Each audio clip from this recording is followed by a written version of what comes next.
Okay, in the last lesson, we looked at putting the inversions in the right hand together with the left hand bass pattern. And it should be starting to sound very professional now.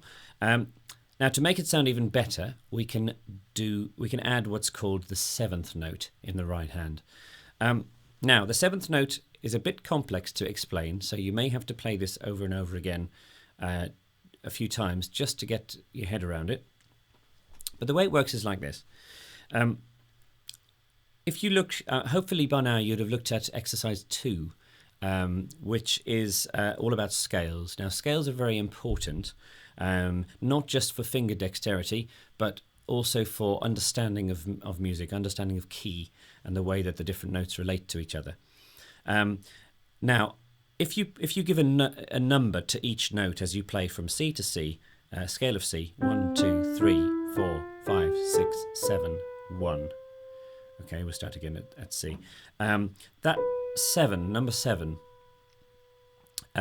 is an important note. Now, we're actually going to adjust it slightly. We're going to go a semitone down from it to this one, and I'll explain why at a later date. We can do that. We can play that note anywhere, so we could play it down here.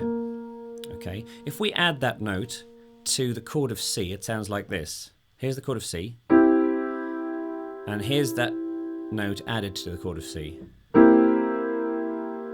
Okay, it sounds slightly unfinished. It sounds like it wants to go somewhere. It actually wants to go here. Okay, I'll come back to that again. But for the moment, we just need that sound. Now, the easiest way to find the seventh note, is to go to the root note. So in a chord of C, the root note is C, and then go down 2 semitones, the 2, or a whole tone, if you like, down to that note there, and we're going to add that note in. Okay. Now, but you're going to play this with your right hand, not 2 hands like I'm doing at the moment. So the way to do this, you're going to have to move around a little bit on the piano. So when I do this, if you look and see the position of my fingers, I'm moving right in towards the right away from the edge of the piano, right into the middle there, and I'm using the whole keyboard there, you see, going right in that way. So I've got my thumb on the B flat, and then my index finger on the C, and then my 3rd finger on the E, and my 5th finger on the G. That may feel a little bit odd at first, but just practice it and it will start to feel right. So that's my C7.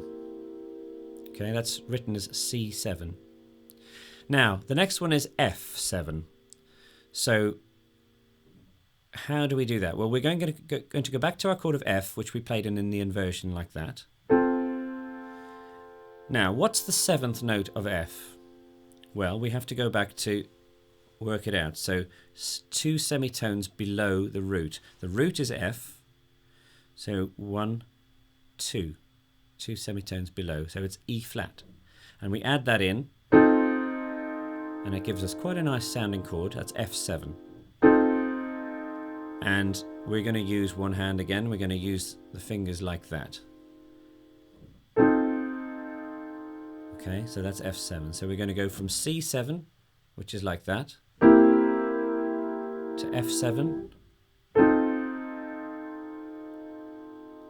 and then we're going to work out G7. Now, we'll get for the sake of this particular example, I'm going to use this G, okay, rather than this G. We could use either one actually, it doesn't matter, but we'll use this one for the moment.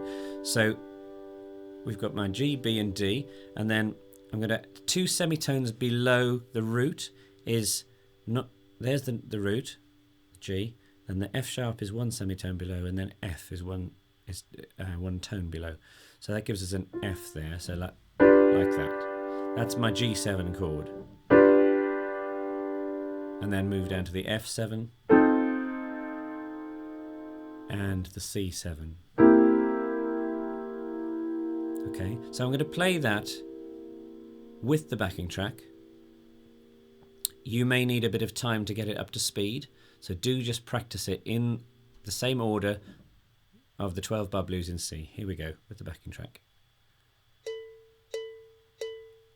C, 2, 3, 7, 2, 3, C7, 2, 3, C7.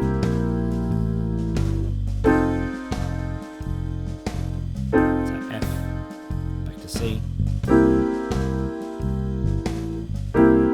to G, and F, C, and the single note G. Okay, so you'll need to practice that quite a bit, and then eventually in our next lesson we're going to put that together with the left hand as well.